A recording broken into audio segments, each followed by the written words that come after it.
bonsoir tout le monde et bienvenue à travers sur votre chaîne, la chaîne 54, votre télévision, la télévision Pacifique. Aujourd'hui, j'ai l'immense plaisir, nous avons l'immense plaisir d'accueillir à travers l'ingénieur, mais par-dessus tout le PDG de JL Fine Shows, également le PDG du groupe du Centre haïtien de développement, de recherche en aménagement et en développement. En développement, merci beaucoup le CHRAD. Pour le moment, on va dire que c'est M. Jean-Lucien Ligondé. Merci d'accepter l'invitation à travers aujourd'hui. Merci. Je prends le temps pour saluer en tout premier lieu tous les téléspectateurs de Télépacifique. C'est avec une joie incommensurable que je suis ici cet après-midi ensemble pour échanger sur cette belle réalité et également un grand succès qu'est JL Fine Shows SA. De parler également selon vos voeux, du CHRAD et de notre vision pour ce pays. Absolument. Vous avez fait un raz-de-marée professionnel, vous êtes ingénieur civil, théologien, architecte, vous avez au moins 5 diplômes d'université américaine. Mais qu'est-ce qui vous a poussé à embrasser tous ces domaines? Bon, je peux dire que, en tout premier lieu, j'ai eu mon premier diplôme d'ingénieur de la Northeastern University à Boston. Et c'est fait mon premier diplôme. Par la suite, j'ai compris que je suis sorti d'une famille catholique, avec mon Seigneur Ligondé comme chef de file de la famille, plusieurs autres prêtres et plusieurs religieuses. J'ai compris à un certain moment, je devrais comprendre ce que nous appelons la théologie, théologie qui est théologos, la science de Dieu. Il fallait comprendre beaucoup mieux ma foi et transmettre un peu ma foi, qui est la vocation de tout chrétien. Maintenant, donc c'est là que j'ai fait la théologie. Après la théologie, j'ai compris que j'avais une très grande faiblesse. La grande faiblesse, c'est que lorsque tu es ingénieur, tu ne comprends rien. Dès qu'on parle d'état financier, tu es perdu. Dès qu'on parle d'économie, tu es perdu. J'ai compris qu'il fallait que j'étudie Banking and Financial Services. À BU, j'ai fait encore une maîtrise à BU, Boston University. Et après BU, j'ai dû comprendre également, j'ai continué. Parce qu'en un an après mon diplôme de Banking Financial Services, je pourrais avoir une maîtrise en Financial Economics, économie financière. Donc j'ai profité pour finir à BU. Et par la suite, je vais intégrer Harvard. Et puis à Harvard, je vais aller en Public Policy. Maintenant, je fais de la recherche avec Harvard. Donc de ma vie, j'ai fini avec 5 diplômes universitaires. Et je n'ai pas encore fini. Je n'ai pas encore fini. Je suis en train de regarder avec l'Université catholique pour aller vers un autre doctorat. C'est cette fois-ci en leadership que je vais commencer très bientôt. Oh là là. Franchement, c'est un lourd parcours là. Bon, un parcours, je dirais, plaisant. Plaisant dans le fait que j'adore étudier. Au CHRAD, on fait de la recherche. Donc on est toujours dans les livres, on est toujours dans la recherche. On fait de la recherche actuellement, comme je vous ai dit, avec Harvard University. J'ai des professeurs de Harvard qui viennent chez nous. J'ai des choses même que j'ai publiées avec Harvard. Donc c'est pour vous dire... Exactement, voilà, on va aborder le Centre haïtien de recherche en aménagement et en développement SA, le CHRAD. On en parle souvent, on dit le CHRAD, mais on ne connaît pas vraiment ce que fait le CHRAD. On ne sait pas comment fonctionne le CHRAD. Parlez-nous-en un peu. Le CHRAD, on est 32 avec maîtrise et doctorat. Je n'aime pas le dire, mais on a le meilleur think tank d'Haïti. 32 maîtrise et doctorat. Oh là là. Dont 7 anciens ministres de ce pays qui sont tous professeurs. C'est pour vous dire que le CHRAD, c'est une grosse boîte. Pour ceux qui connaissent le CHRAD, ils vont vous dire toujours, mon Dieu, messieurs, vous êtes une grosse référence. On est une référence même internationale, le CHRAD. Maintenant, le CHRAD également, on n'aime pas faire du vandalisme, on n'aime pas parler du CHRAD. Et ceux qui connaissent ça nous viennent au CHRAD. Et le CHRAD fait des choses tout aussi extraordinaires dans ce pays. Nous sommes en train de réaliser avec le gouvernement les centres de germoplaste et de propagation végétale. Lorsque le président nous a parlé de sa vision de reboisement, c'est le CHRAD qui a écrit ce projet. C'est le CHRAD qui est en train de l'implémenter avec les différentes firmes qui sont en train de l'organiser. On a plusieurs centres dans le pays déjà. Oui, on a déjà plusieurs centres. On a déjà 5 centres. 5 centres déjà en construction. Il y en a 2 qui sont totalement terminés. Le 3e centre qui est à Marfranc est à 93% en matière de construction, en matière de production de plantules, ils sont déjà peut-être à 30-40%, donc à 60%, Marfran est fin prêt. Maintenant, si tu montes dans le nord-ouest, on est à 60% terminé. Dans le nord, on est à 20%. Et dans le nord-est, on démarre dans 15 jours. Donc on avance. On avance.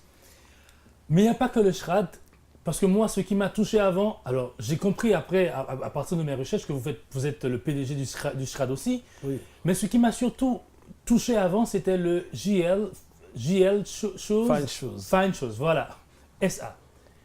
Une initiative extraordinaire, c'est comme redonner vie au métier de cordonnier en Haïti. Vous avez choisi des jeunes, vous les avez formés pour qu'ils puissent devenir des professionnels dans la confection de fabrication de chaussures.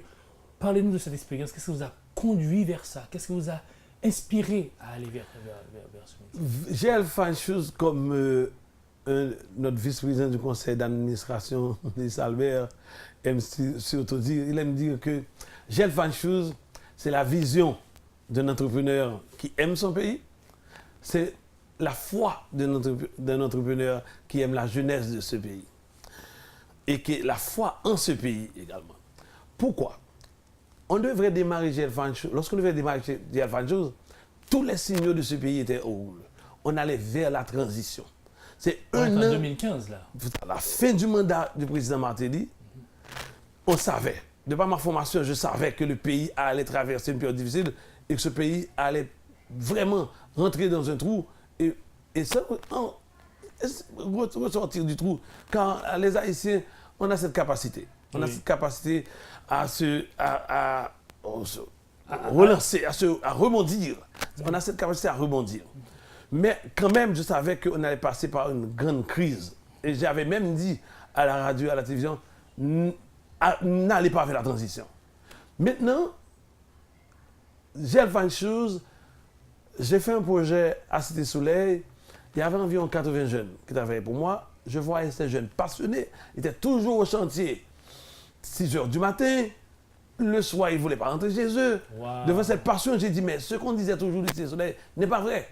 Donc j'ai compris que si on pouvait donner à ces jeunes une opportunité, ils pouvaient changer le monde, changer leur milieu et nous montrer vraiment qu'on a tous tort de parler de n'importe quelle façon de Cité Soleil. Alors j'ai commencé à penser à la cordonnerie. Parce que en regardant la friperie, tout ce qui est pépé sur le marché, je suis un peu révolté de voir que ces pépés qui arrivent en Haïti, qui apportent toutes sortes de maladies, un problème de santé publique grave, j'ai dit, commençons par la cordonnerie. Pourquoi la cordonnerie? Parce qu'enfant, il y avait un cordonnier que je n'ai jamais oublié de ma vie, du nom de Boss Lévy, à qui je rends hommage toujours. Boss Lévy, j'allais chez Boss Lévy, et Boss Lévy, lui, j'allais toujours au mois de septembre, parce que l'école s'ouvrait à l'époque en octobre, sur des Duvaliers. Et Boss Lévy devait mesurer, prendre toutes les mesures pour moi, pour mes pieds et chaussures. Et à l'entrée des classes, j'avais 2 paires de chaussures. Une botte, normalement, et une paire de chaussures pour aller à la messe du dimanche. Et là, ces 2 paires de chaussures devaient me passer. J'ai passé toute l'année vraiment avec fierté, heureux d'avoir mes petites bottes haïtiennes bien confectionnées. Et il y avait Boss Rodan de son côté qui me faisait 3 uniformes chaque année. Il était tailleur. Donc, ce sont des gens qui ont marqué ma vie. Parce que c'est quand même 12 ans, c'est quand même de 5 ans à 14 ans, ce sont ces gens-là qui prenaient soin de moi. Je les connaissais, je connaissais leur nom, et puis j'ai grandi avec eux. Donc je me suis dit, il faut vraiment relancer la cordonnerie haïtienne. Mais comment relancer cette cordonnerie alors que voilà que il n'y a rien, tout est mort. Il y avait Step Over, c'est parti. Tout est mort. Il y avait Bata, autrefois, c'est parti. Donc maintenant, je me suis dit, quelle serait la référence? Justement, je te parlais bien avant de PDIA. Cette méthode de Harvard University qui nous dit, qui dit, pour faire du développement, il va falloir utiliser ce que tu possèdes et l'améliorer. C'est un process driven, iterative, adaptive. Ça veut dire que tu vas faire tes erreurs, mais tu vas apprendre de tes erreurs et tu vas grandir. Mais il faut partir à partir de ce que tu es et à partir de ce que tu possèdes. Définitivement. Donc automatiquement, c'est là que on a fait appel à justement à des cordonniers haïtiens pour former nos jeunes en cordonnerie artisanale. Donc nos jeunes ont passé les 9 premiers mois à être formés en cordonnerie artisanale à partir de nos maîtres cordonniers. Maintenant, à partir de notre cordonnier, par la suite, ils ont eu 6 mois de formation avec des Taïwanais en cordonnerie industrielle. Maintenant, là, après les Taïwanais, maintenant ils sont avec des cordonniers américains, dont l'un d'entre eux a 50 ans d'expérience en cordonnerie. 3e génération de cordonniers dans sa famille. Oh là là. Et c'est pour cette raison que nous allons vers l'exportation. Alors, c'est la question que j'allais poser après, mais avant d'arriver à cette question-là, pour voir où est-ce que ces souliers sont différents, vers quel public ces souliers sont dirigés, quel est le public cible effectivement, est-ce qu'il a été facile avant cette question-là de trouver ces cordonniers, ces maîtres cordonniers en Haïti? Ça a été facile de les identifier, 2, de les approcher, 3, de faire en sorte qu'ils soient d'accord pas de travailler, mais d'apporter leur connaissance, de partager leur savoir avec ces jeunes. C'est très important. Comme on s'est dit, il fallait trouver une institution. Ah. C'est à ce moment-là, à travers M. Guillaumet, qui était responsable, directeur pour l'Institut pour la formation technique en Haïti, donc pour l'État haïtien. Donc, j'ai été trouver M. Guillaumet, et là, M. Guillaumet, lui, il m'a dit, bon, écoute, on a une école de cordonnerie, mais on n'a pas les moyens pour payer les professeurs, on n'a pas le cuir pour former ces enfants, des jeunes. Donc, si tu acceptes à donner ces fonds pour les former, nous autres, on peut les former en cordonnerie artisanale. Et c'est là, l'INFP, l'Institut national de la formation professionnelle, ils ont été formés à l'INFP. Mais former ces jeunes, ce n'était pas une chose facile. En premier lieu, on a fait un concours avec des jeunes du Cité Soleil. Sur 600, il fallait prendre 150. Ouais. Les 150 meilleurs sur les 600. Ces 150, il fallait leur donner chacun 1000 goudes. Parce que ce sont des enfants qui n'ont pas les moyens pour venir à l'école, pour manger, pour circuler, circuler autres. Oui. Tu vois, maintenant ils vont à l'école, il faut quand même que leurs vêtements soient propres. Oui. Donc c'est tout ça qu'il fallait prendre en charge. Donc c'est 150 000 goudes à dépenser chaque semaine pendant 9 mois pour des jeunes. Des jeunes qui sont en situation précaire, qui auraient pu d'un matin à un autre, partir, laisser cette belle entreprise où on leur vendait quand même un rêve. Oui. On leur parlait à longueur de journée. Vous allez faire école, c'est le futur de ce pays, vous allez échanger. Gel Fashion, ne le regardez pas comme Gel Fashion, regardez-le comme une entreprise dans laquelle vous vous embarquez, vous, et vous allez montrer que la production nationale est possible. Oui. Et c'est ça, voilà comment tout ça a commencé. Et là, ça a pris combien de temps pour commencer déjà? Ça a pris 1 an, 2 ans? Ça a pris 1 an. 1 an. 1 an après, 9 mois après, les jeunes étaient en usine. Et certains d'entre eux ont monté l'usine avec les Taïwanais. Moi, j'ai eu la chance de voir la vidéo où ils en parlent. Écoutez, c'est avec fierté, c'est extraordinaire. Alors, la prochaine question, c'est prendre des initiatives en Haïti, c'est pas chose facile du tout. Il y a beaucoup de murages, il y a beaucoup de barrières à sauter, il y a beaucoup de murs à renverser. Il faut avoir beaucoup de force pour avancer. D'abord, est-ce que ça a été facile pour vous de prendre ces initiatives, le SHRAD d'un côté, le centre, de l'autre côté, le GL Fine, chose, c'est ça? C'était pas facile. Et faire de la production nationale en Haïti, je pense même dans tous les pays, c'est difficile, mais en Haïti, c'est encore pire. Pourquoi? Pour faire de la production nationale, il vous faut en premier lieu ce que j'appelle les infrastructures de développement. Ce que nous appelons les infrastructures de développement, d'ailleurs, c'est un thème qui a été inventé par Marilyn Gundel, qui a écrit un livre, Les infrastructures de développement de Harvard. Marilyn Gundel te dit, pour faire du développement, il faut qu'il y ait les routes, Oui. il faut qu'il y ait l'électricité, Oui. il faut qu'il y ait les lois qui protègent les investissements qui se font au niveau national. Oui. Et elle te dit encore, il faut qu'il y ait tout ce qui est comme technologie de l'information. Parce que si tu n'es pas à jour de tes informations, tu as un partenaire dans un autre pays qui va te défoncer, tu ne seras pas compétitif. Donc, quelque part, il faut les infrastructures de développement. Donc là, on rentre dans un pays Où tout est quasiment absent. où tout est absent. Donc il faut les créer. Il faut créer un minimum de développement. Il faut avoir foi dans le pays, il faut avoir foi dans cette jeunesse que nous visons. Voilà, ce n'était pas une chose facile. Et il faut encore apporter un autre point qui n'est pas facile du tout en Haïti, c'est le crédit. Oui. Haïti, ce n'est pas un pays où on donne du crédit à aucune personne de la classe moyenne. Non. Le président lui-même a expliqué qu'on lui a fermé la porte au nez plusieurs fois. Ah, oui. Donc, c'est un pays où si tu veux faire de la production nationale, il va falloir venir avec les moyens toi-même. Et c'est pas toujours facile. Oui, parce que dans tout pays sérieux, je suis financier économiste, on dit qu'il y a un minimum, ce que j'appelle un levier financier 1-3. Ça veut dire si j'ai $1, je peux facilement aller sur le marché avec un bon projet, sortir rapidement les 63%, les 63,5% qui me restent parce que j'ai 33%. C'est une chose facile, dans n'importe quel pays sérieux. En Haïti, tu sais très bien on va seulement prêter de l'argent à ceux qui en ont. Déjà. Et comme ça, l'argent reste à un seul endroit et c'est Définitivement. il n'y a pas de redistribution. Donc, il fallait que le SRAD vienne avec tous les fonds nécessaires. Alors, j'ai une question par rapport au SRAD et le JL Fine Chose. Mais on me dit, on vient de m'annoncer que je dois marquer la pause. Mais avant la pause, avez-vous été déçu une fois, plusieurs fois dans votre vie par une situation où c'est pas. Comment est-ce que vous avez pu surmonter cette déception si vous l'aviez Ah connue? oui, non, définitivement. Moi, j'ai toujours dit, ceux qui n'ont jamais échoué une fois de leur vie ne vont jamais réussir. D'ailleurs, mon professeur de finance à Boston University s'est arrivé un jour, après avoir perdu des milliards de dollars, il a rebondi. Wow. Bill McGuy. Et McGuy nous a dit, je me souviens de mon premier cours de finance, de maîtrise en finance, il a dit tous ceux qui n'ont pas encore fait faillite, parce qu'on était tous quand même des professionnels, levez la main. J'ai les mains levées et j'ai regardé autour de moi, 30% de la classe avaient déjà connu une faillite de leur vie. Il a dit, vous allez tous réussir vous-même.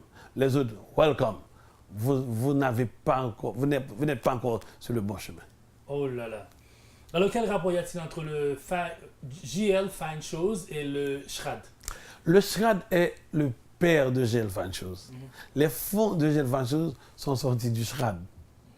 Le SRAD, c'est l'entité où tous les chercheurs réfléchissent sur le développement. On est un centre de recherche, d'aménagement et de développement. Oui. Nous réfléchissons sur le développement de ce pays.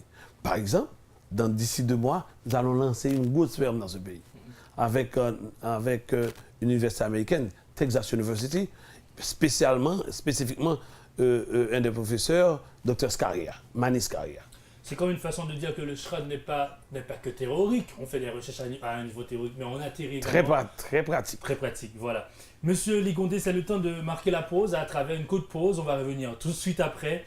Et pour parler de cette grande expérience qui est le JL Fine Chose. Ça me frappe là. Voilà. Vous suivez à travers sur la télévision Pacifique, votre télévision, votre chaîne, votre émission. Nous marquons une courte pause. On revient dans un instant.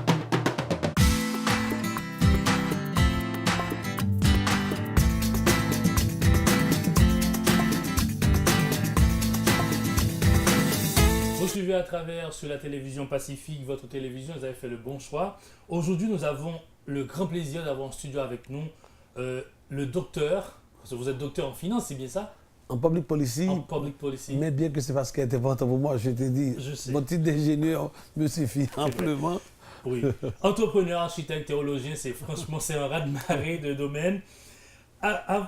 Avant la pause, on parlait de JL Fine Chose. Ça me frappe beaucoup parce que en fait, ça me fait buter beaucoup. C'est de l'anglais. Pourquoi une appellation anglaise? Une appellation anglaise parce qu'en créant JL Fine Chose, je pensais déjà au marché américain.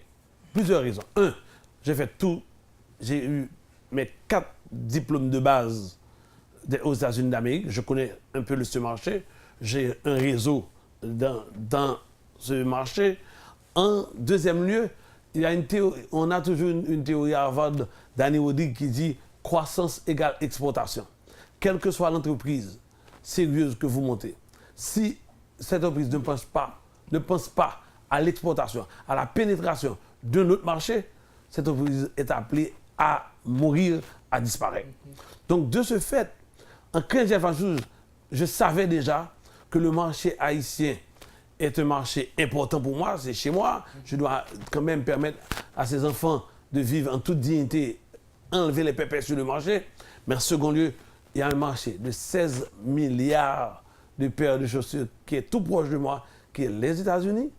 Je vais envahir ce marché. Dans 2 mois, nous exportons vers ce marché. Oh là là, c'est extraordinaire. Alors, ça répond en partie à une question que j'allais poser. C'est à qui sont destinés les souliers de GL Fine Shoes? C'est le marché américain ou c'est le marché haïtien, le marché américain, ou est-ce qu'il y a d'autres marchés qui sont là en perspective? Présentement, nous, pendant nos 2 premières années de production, nous avons produit pour Haïti.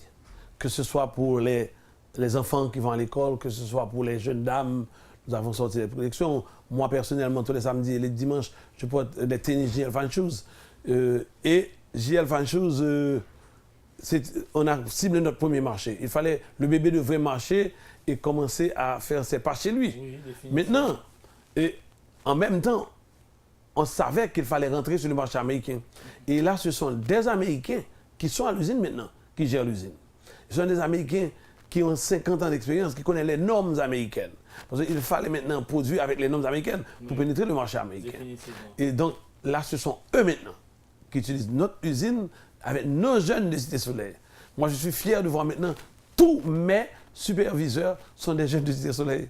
Après 3 ans, ils ont suffisamment la compétence pour pouvoir eux-mêmes superviser le travail avec l'aide de ces grands, ce que j'appelle les masters,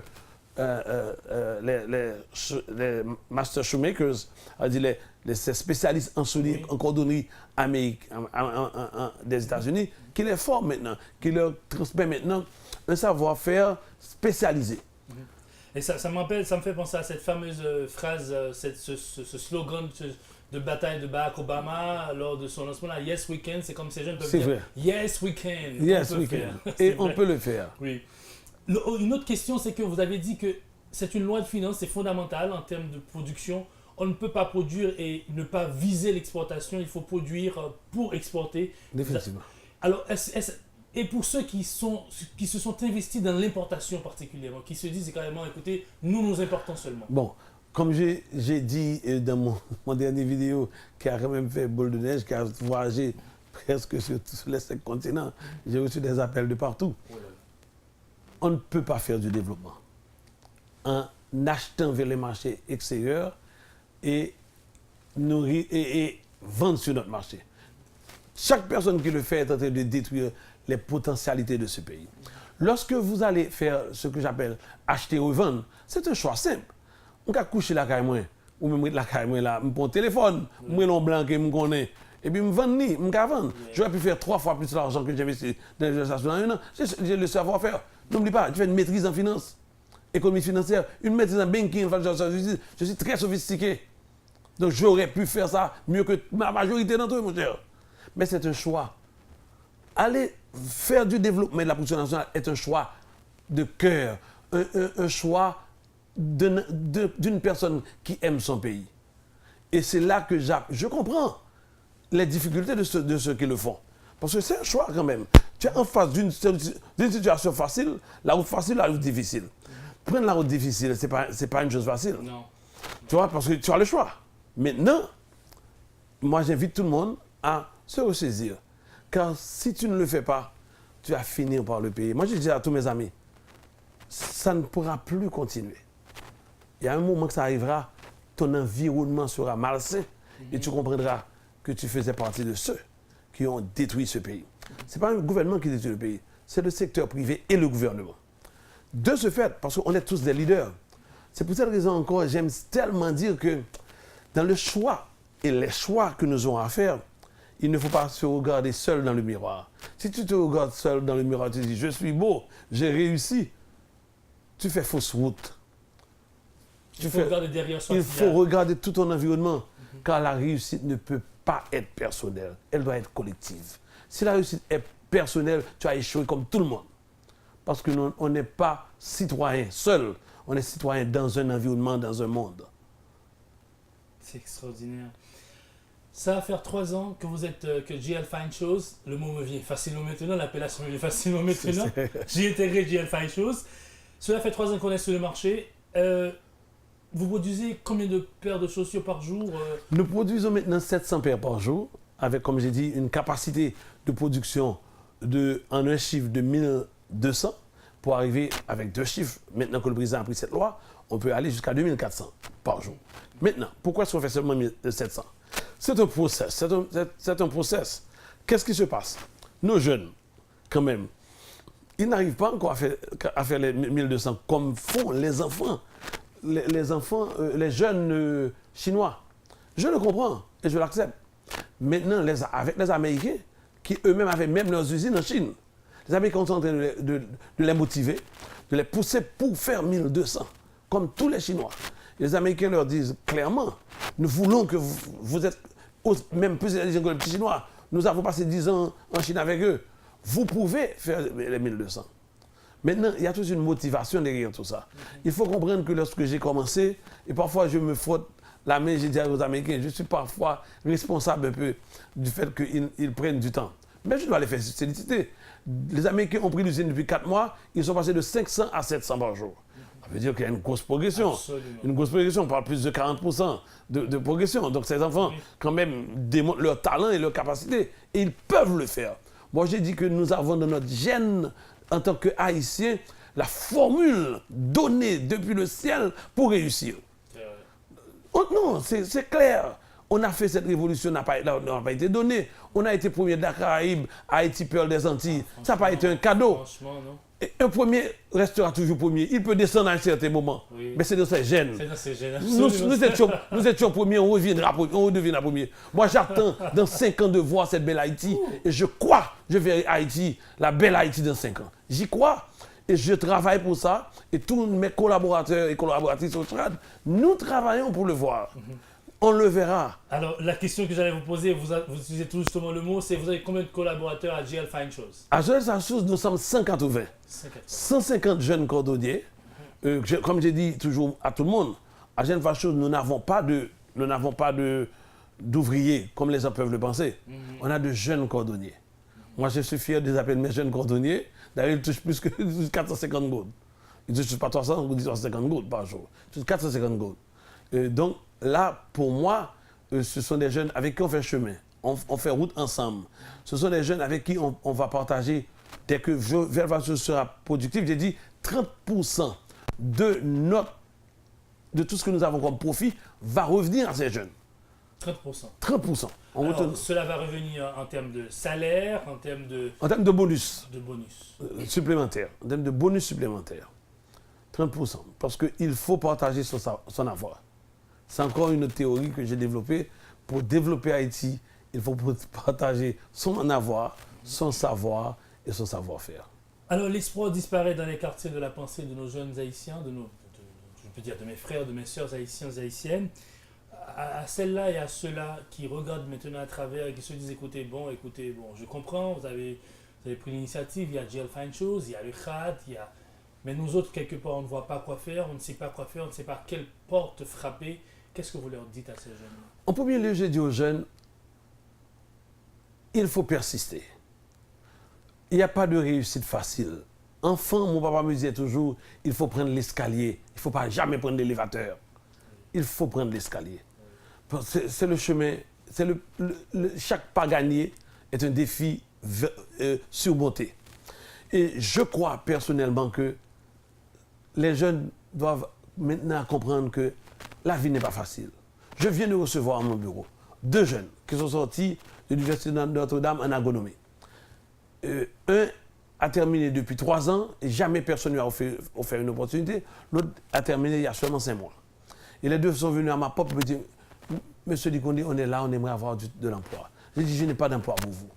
Mais je vais voir jusqu'où vous pouvez être créatif. J'ai dit à ces jeunes, je donne à chacun d'entre vous $100 américains. Vous allez, j'ai donné un projet, dans 5 jours, vous allez me revenir avec vous avez fait l'université, avec une dizaine de pages. Et je leur donné un plan pour aller écrire un petit plan d'affaires. Je leur ai dit, si votre plan d'affaires est conforme, je vous finance tous les 2 pendant 3 mois. Après 3 mois, je vais suivre votre progrès. Après 3 mois encore, je vais vous donner un contrat de 3 mois et je vais vous donner un contrat d'1 an. Et après, vous avez un contrat définitif si vous réussissez. Tu vois, ils sont venus me voir. Ils ne savaient pas. Il n'y avait pas une opportunité là. Non. Mais une porte s'est ouverte. Pourquoi? Ils ont eu l'audace de frapper. Il faut persister. Il faut persister. Il ne faut pas se décourager. Il ne faut pas dire je laisse le pays, Haïti ne pourra rien faire. Moi, ce n'est pas vrai.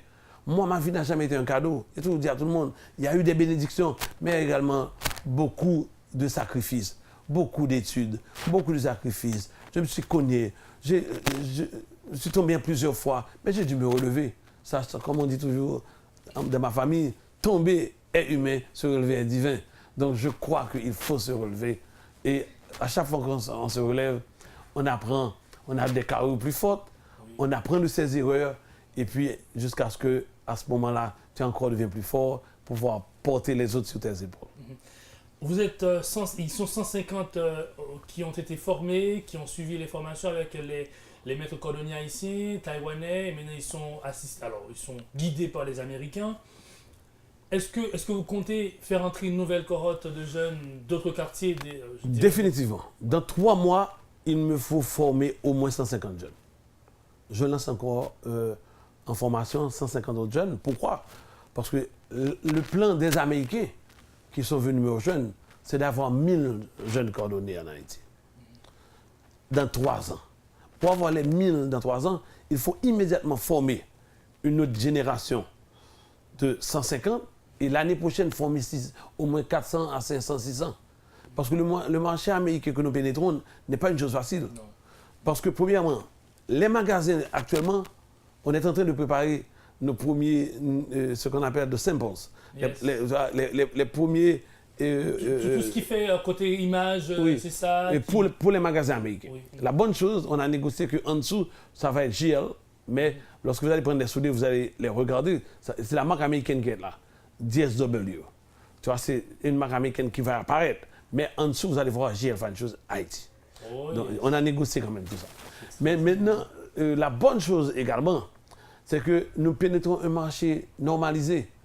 On montre que nous sommes capables, en tant qu'Haïtiens, en tant que jeunes de Cité Soleil, nous pouvons le faire, nous l'avons fait. C'est une grosse conquête. Maintenant, ça montre également à toute l'élite haïtienne et économique haïtienne, parce que je dis à toutes sortes d'élites, il y a les intellectuels, oui. Il y a l'élite marchande, oui. Une bourgeoisie intellectuelle oui. Marchande. Mais je dis à tout le monde, vous pouvez réussir. Si on a réussi, vous pouvez le faire. Pas ce qu'on a fait quoi là. Non. Mais ça demande quand même beaucoup de sacrifices. Alors, beaucoup de sacrifices.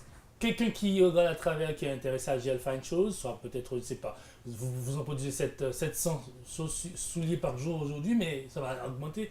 Comment contacter la GL Fine Shoes? Normalement, 87 rue Grégoire, à Pétionville, je ne sais pas, devant l'église Saint-Pierre, c'est la rue Grégoire, oui. On a un showroom. Notre showroom est là, vous allez voir tous nos produits. On ne fait pas que des souliers.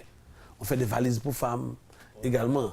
JL Fine Shoes. Alors, mesdames, passez. Hein, oui, et voilà. Et le ministre Albert aime dire si on fait besoin de ménage pour fiancer, c'est pour être souliers JL Fine Shoes. Sans ça, mais monsieur, pas garder pied. Alors, c'est notre slogan également. Pour dire que, vraiment, JL Fine Shoes, nos produits sont là. Maintenant, nous allons vendre sur le marché américain. La seule chose qui me fait très mal, et ça je ne le cache pas non plus, c'est que nous allons produire à un prix pour les Américains, en grand volume, mais nos souliers vont être revendus 5 fois plus cher, 5 fois notre coût de revente vers les États-Unis. 5 fois plus cher. Parce qu'ils ont un coût d'étalage, de stockage et d'étalage qui est très élevé. Donc, tu vas acheter 5 fois ce que ça a coûté en Haïti, nos souliers, très bientôt. Et on n'a pas le droit de vendre les marques que nous allons produire pour les États-Unis en Haïti. Ah. Non, on n'aura pas le droit de vendre ces marques-là en Haïti. Ce sera exclusivité pour les magasins. On a 2 magasins déjà avec qui nous sommes en train de produire les échantillons, les samples, les échantillons pour eux actuellement. Voilà, c'est la fin de la travers, mais avant de clore l'émission, mot spécial à tous les téléspectateurs et toutes les téléspectatrices de la travers et de la télévision pacifique à M. Ligondé. Eh bien, je dis à tous ceux qui sont en Haïti, qui vivent en Haïti, à tous les Haïtiens, je dis, croyez en votre pays, et foi en votre pays, et foi en votre jeunesse. On a une jeunesse qui est capable de tout, qui peut faire des merveilles, mais il faut accepter de faire le sacrifice. J'ai une petite théorie qui dit partage ton avoir, partage ton savoir et partage ton savoir-faire. Si tu ne partages pas ton avoir, à quoi ça te sert d'amasser toutes ces fortunes? Deuxièmement, partage ton savoir. Tu as été formé et chaque personne, tous mes amis qui sont commerçants, je le dis à longueur de journée, vous avez un savoir-faire extraordinaire. Moi, j'ai vu certains de mes amis qui sont commerçants, qui sont les plus riches de ce pays, travailler 18 heures par jour. Ce sont de rudes travailleurs. C'est ça, je vais le dire. Ce sont de rudes travailleurs. Moi, je peux dire, je ne peux pas citer de nom, mais j'en ai, par exemple, si je prends les Andal, le MSC+, je prends Kerly Blin, c'est des rudes travailleurs. C'est des messieurs qui travaillent 18 heures par jour. Mais je l'ai toujours également dit, passe ce savoir-faire que tu as aux plus pauvres, aux infortunés de ce pays. Il faut partager ton avoir. Faut un petit business pour eux tout. Montrer, faire ce qu'on fait, et partager ton savoir-faire. Le savoir-faire est important. C'est le hand tool. Ça veut dire que c'est les qu'on me fait coordonner, viennent former mon gars. Tu vois? Je peux donner mon argent, mon savoir-faire, expliquer, mais apprendre. Ou un petit business pour lui, il casse bec, un jour, 2 jours, il fait faillite, et vous permettez qu'il récampe encore. Yes. Et puis là, il va grandir. Et puis tu le passes toute ton expérience. L'expérience de ces messieurs est extraordinaire. Ce n'est pas un cadeau. Donc c'est là que je dis à tout le monde, vraiment, chapeau pour eux, parce que quand même, ils sont de rudes travailleurs, mais en même temps, il faut faire plus. Il faut faire plus. On partage son avoir, son savoir et son savoir-faire, monsieur Ligondé. Merci infiniment d'avoir accepté l'invitation à travers aujourd'hui. Merci à travers, merci. C'est un plaisir d'être avec vous. Je n'aime pas faire de grandes sorties de la radio et de la télévision. Je sais. Mais j'ai voulu être là pour pouvoir dire à ce pays, merci. Haïti capable. Un de mes amis, Jim, aime dire, avec Dieu, nous ferons des exploits. Croyons en ce pays, croyons en Dieu et vous verrez les merveilles. Haïti capable, partage ton savoir, ton avoir et ton savoir-faire. Et puis merci d'avoir suivi à travers aujourd'hui. On vous dit à bientôt pour une autre sortie. Au revoir. Merci. Merci infiniment, monsieur.